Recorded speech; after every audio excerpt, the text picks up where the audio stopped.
Let's start with something most traders don't question. You open a chart, you look for a pattern. You spot something, a candlestick formation, a trend line, maybe a momentum reading that looks significant, and you make a decision based on it. That process seems reasonable. It's what you've been taught. It's what most chart reading content focuses on. And on the surface, it looks like exactly what technical analysis is supposed to be. But here's the problem. For a lot of traders, especially those working at higher time frames, that process doesn't produce the results it should. Not because the tools are wrong, not because the trader lacks discipline, but because of something more fundamental. The issue is how the chart is being read in the first place. Most traders approach a Forex chart as a pattern recognition task. Find the signal and take the action. But that framing skips several layers of analysis that actually determine whether any signal means anything at all. This video isn't about a specific indicator or pattern that fails. It's about the underlying reading process, what chart reading actually requires, where the common approach breaks down structurally, and how I think about it differently at position trading timeframes. When most traders sit down to read a chart, the goal is clear. Find something actionable. They're looking for a setup, a place where price is likely to move in a defined direction where they can enter with a reason and manage with a plan. To do that, they've reached for the tools they've been taught. Candlestick patterns, support and resistance level, a TSI, an RSI, a MACD, trend lines. And these are real tools. They're part of legitimate technical analysis. The intention behind using them is sound. You want to confirm a direction, you want to avoid entering into noise, you want some signal that price is given meaning at a given level. And the logic goes something like this. If I can identify a pattern that has historically proceeded to move, then I have an edge. And taking individually, each of these tools offers something. A dark cloud cover at resistance tells you something. A bullish harami at support tells you something. TSI divergence at a swing high tells you something. The problem isn't the tools. It's the sequence in which they're applied and what gets skipped before they're used. Most traders start at the micro level. They look at a recent candle or a recent pattern or a current indicator reading and build their view from there. The tactic is real, the underlying logic is defensible, but the structural foundation underneath it is missing. Here's where the structural issue appears. When you start at the micro level, a pattern, a signal, a candlestick, you're essentially answering the wrong question first. The question most traders answer first is, what is price doing right now? The question that should be answered first is, what is price doing structurally, and does this moment fit within that structure? Trend analysis sits at the top of the framework for a reason. It's not one tool amongst five, it's the context within which everything else gets interpreted. A hammer candlestick at a support level can signal a reversal, but if that support level sits inside a well-established downtrend on a higher time frame, the signal becomes far less meaningful. The pattern is real, the reading is not wrong, but without the structural layer, you're missing the environment in which the pattern is operating. The same applies to momentum. A TSI at a low reading might look like an oversold condition ready to reverse, but if the price is in a sustained structural decline, that low TSI reading can persist or reset further without producing the expected bounce. Momentum tools confirm, they don't initiate, and confirmation is only meaningful once you've established what you're confirming against.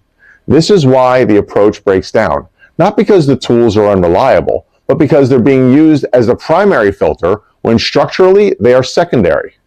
The logic of each individual tool is intact, but the sequence is backwards, and at position trading timeframes, where moves develop over weeks and months, that sequencing error costs significantly more than it does on a short-term chart.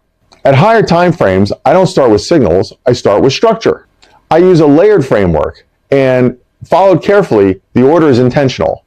Trend analysis comes first, support and resistance comes second, momentum is third, candlesticks and chart patterns follow. And that's not arbitrary, that's a reading hierarchy. The first question I ask is directional. Is this market trending, and in which direction? That means identifying higher highs and higher lows, or lower highs and lower lows, or a sideways range. It means using moving averages or channel lines to define the dominant price behavior over the relevant time frame. Once direction is established, the secondary question is structural. Where are the significant price levels? Where has price historically reacted, either holding, bouncing, or breaking? Support and resistance aren't just entry levels, they're context markers. They tell you where the market has made decisions before and where it is likely to make decisions again. Only after those two layers are established does momentum become useful. Now, TSI divergence at a prior resistance level inside a broader downtrend becomes meaningful because you're not just reading a signal, you're reading a signal in context. And candlestick patterns, which are the most granular layer, only earn interpretive weight when they appear at structurally significant locations. A doji means almost nothing in the middle of an open space. A doji at a multi-month support level confirmed by momentum inside a defined trend, that's a different reading entirely. The difference between a successful trader and a struggling one isn't the tools. It's a discipline of layering structure before signal. This pattern of misapplication persists for a very straightforward reason. The micro layer is visible, and the structural layer requires more work to establish. A candlestick pattern is immediate. You can see it right now on the chart in front of you. It has a name, a history, and a defined appearance. You don't have to do much to identify it. A structural trend on a weekly or monthly chart requires more deliberative observation. You have to zoom out. You have to look at a larger range of price history. You have to make a judgment about the dominant direction, one that may not be perfectly clean, may include counter trend moves, and may require you to sit with ambiguity for longer than a single session. The educational environment around chart reading tends to reward visibility. Content about structural trend analysis is harder to make visually compelling because the insight unfolds over months. This creates a natural bias toward the tools that can be quickly demonstrated. Position trading operates on weekly charts. That framing alone changes what the chart is showing you. A signal that appears significant on a daily chart may be purely noise on a weekly one.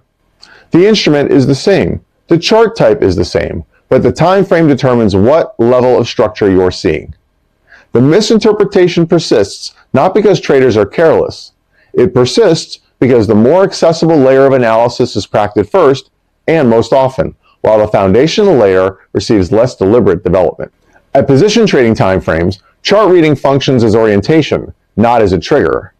The goal of sitting with a weekly or a monthly chart is not to find a pattern that tells you to act today.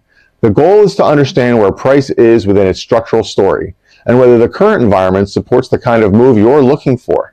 That means applying the 5 methods in the correct order and using each one for what it actually provides. Trend analysis at the weekly level defines the dominant environment. Is this a currency pair in a multi-month uptrend, a prolonged consolidation, a structural breakdown? That answer doesn't change week to week. It gives you the dominant frame. Support and resistance, drawn from significant historical levels, define where price has structural memory. These aren't lines to trade from mechanically. They're locations where the market has made collective decisions and is more likely to do so again.